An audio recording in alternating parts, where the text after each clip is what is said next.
La découverte de l'antimatière fait partie de ces moments extraordinaires de l'histoire des sciences.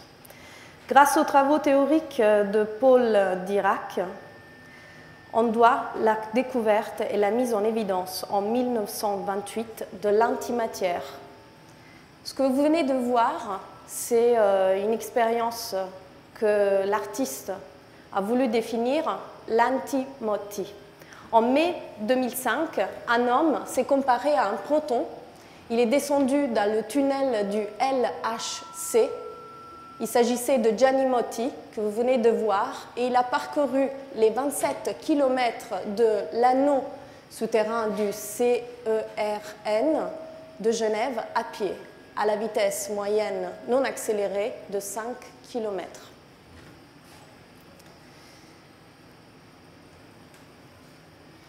Je voulais justement commencer par l'antimatière, puisque mon intervention est une intervention qui vise à mettre en avant la matière. Par mes expositions, par mes écrits, par mes réflexions, je m'intéresse tout particulièrement à ce qui mène les artistes aujourd'hui, que je définis parfois comme des visionnaires, à nous faire découvrir l'invisible, à nous faire découvrir des choses qu'on ne peut pas forcément voir, des choses éphémères, d'aller au-delà du corps, de dépasser les limites.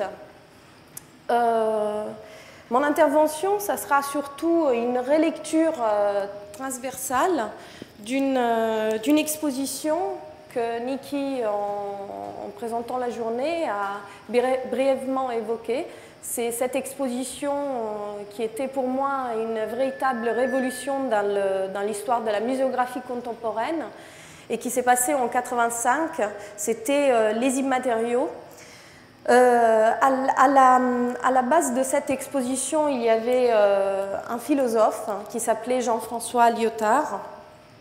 Et avant d'arriver aux immatériaux, il me plaît beaucoup le titre qu'on a choisi ensemble avec Niki, parce que ça pose cette sorte d'antinomie entre les immatériaux et le concret, l'aspect concret de la matière.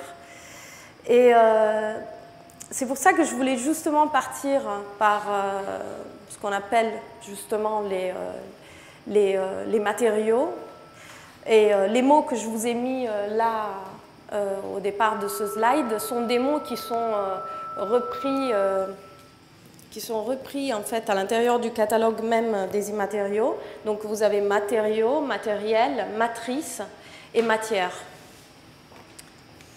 C'est ça qui fait du bruit. Un matériau, donc, c'est une matière d'origine naturelle ou artificielle que l'homme façonne pour en faire des objets. Je suis partie de cette idée en reprenant une série d'objets ou d'œuvres qui me semblaient représentatives de cette idée de matériaux. Donc là, j'ai choisi cette sculpture. Pourquoi, en fait, je pars de la matière et de l'approche de l'artiste et non pas d'une lecture chronologique? Parce que justement, aujourd'hui, vous avez l'habitude sans doute d'aller visiter les musées et vous vous êtes aperçu quand la nouvelle approche de la muséographie contemporaine est plutôt liée non plus à une lecture chronologique de l'œuvre, mais plutôt à une lecture thématique. C'est comme ça que je souhaite aborder cette question. Donc, par exemple, cette construction avec une matière de cristal qui avait été réalisée en 1938 par Naum Gabo et est un premier exemple de matériaux. Un deuxième exemple que je trouve assez intéressant parce que c'est une mise en exergue du ready-made de La Fontaine de Marcel Duchamp. C'est un travail de Sarah Lucas et c'est un objet assez petit en fait qui fait à peu près 8 cm et qui est réalisé en polyuréthane. Après, on passe véritablement à l'utilisation de ces matières de façon plus, non plus à véhiculer un message dit, mais en utilisant surtout cette matière comme en étant une sorte de support. Et donc on arrive là, par exemple, à un exemple assez représentatif qui est celui de Karl André, grand représentant de l'art conceptuel et l'art minimal, qui est par exemple un étendu de magnésium. Et donc une série de plaques en magnésium qui se démultiplient dans l'espace et qui le habitent. Donc un monochrome dans un certain sens, mais déplié, au lieu d'être accroché, il est déplié par terre. Ensuite, je voulais mettre en avant aussi cet aspect un petit peu plus concret par un exemple qui est entre, à la croisée, une sorte de forme d'hybridation de sculpture et architecture. Et il me semblait intéressant de vous montrer par exemple Raquel Wirehead qui propose une nouvelle forme de maison complètement réalisée en béton armé. La même artiste réalise, ce qui est intéressant dans cet artiste en fait, c'est justement l'utilisation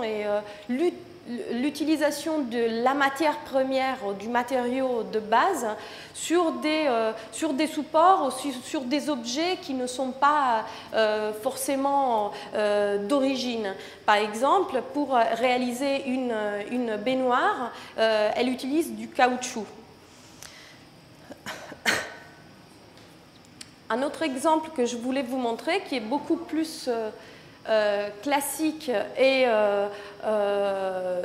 sculptural, c'est sans doute celui de Anthony Gormelli et de ses sculptures en bronze.